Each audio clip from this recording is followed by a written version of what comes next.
Walidi Asadil Alam sebagai moderator. Saya Alif Lakmi sebagai pemateri pertama. Saya Ahmad Rizal Reza sebagai pemateri kedua. Saya Aman Lakmi sebagai pemateri ketiga. Saya Sadati sebagai pemateri keempat. Untuk pemateri pertama saya persilahkan untuk menyampaikan materinya.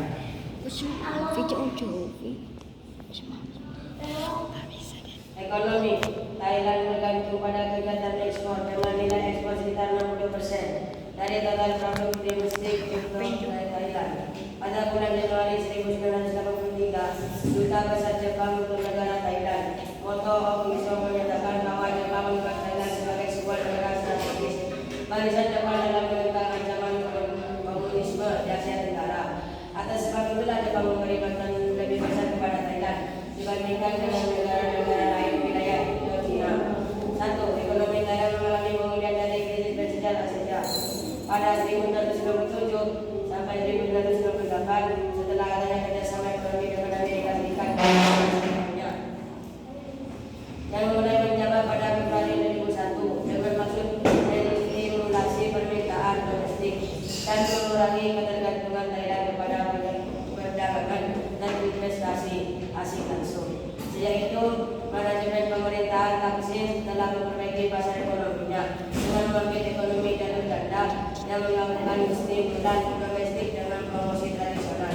Thailand tentang pasar terbuka dan investasi asing, ekspor yang lemah, menahan pertumbuhan produk domestik bruto pada 2001 hingga 1,6%. Namun pada tahun 2002 hingga 2003, stimulan domestik dan kembalinya ekspor menangkap performa yang semakin baik dengan pertumbuhan produk domestik bruto pada nilai 5,3% dan 6,3%. Untuk pemateri kedua saya persilahkan untuk menyampaikan materinya.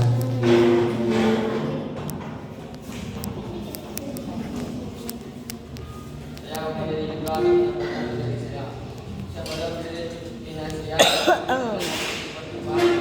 produksi yang bagus dengan rata-rata 95% untuk satu desa desa 996 tenaga kerja dan sumber daya yang lumayan banyak. Konservatif fiskal, kebijakan investasi asing terbuka dan pendorongan sektor swasta merupakan dasar dari sukses ekonomi Thailand pada tahun-tahun sampai pada 1997. Ekonomi Thailand dilaksanakan dengan inti sebagai semacam perusahaan bebas.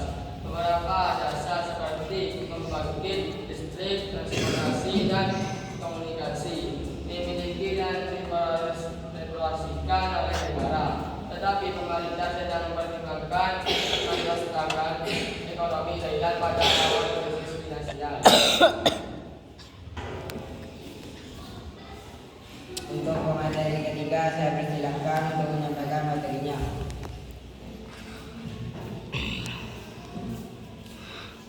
Adalah kerajaan Thailand menyambut investasi asing, tapi investor yang bisa memenuhi beberapa persyaratan akan mendaftar hak investasi istimewa melalui Dewan Investasi Thailand.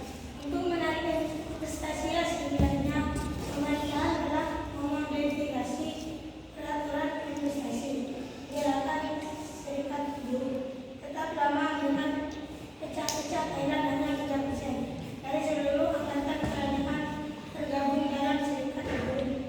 Pada tahun 2000, Undang-Undang Hubungan Kerajaan Perusahaan Negara Sedera disahkan yang memberi para pegawai sektor publik hak yang sama dengan mereka bekerja di sektor swasta, termasuk hak untuk bergabung dengan serikat buruh.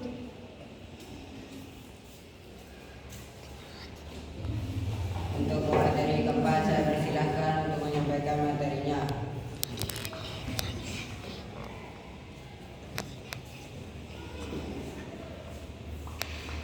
Sekitar 60% dari seluruh angkatan kerja Thailand dipekerjakan di bidang pertanian. Beras adalah sumber yang paling penting.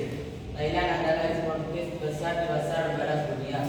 Komoditas pertanian lainnya yang dihasilkan dengan jumlah yang cukup besar adalah ikan dan produk-produk perikanan lainnya.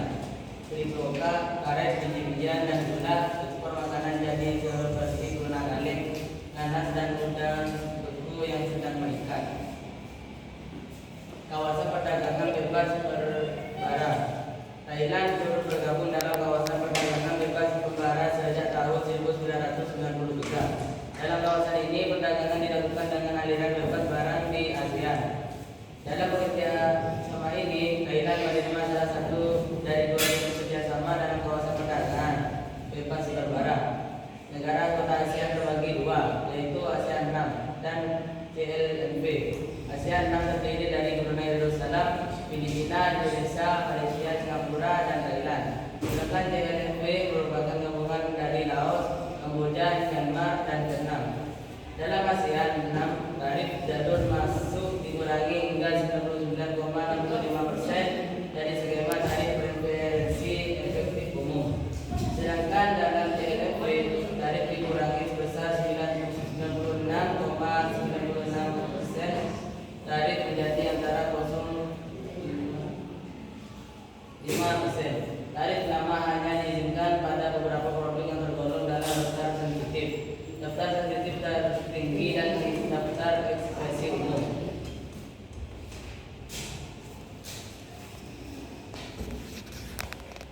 Cukup sekian dari presentasi dari kami. Wassalam.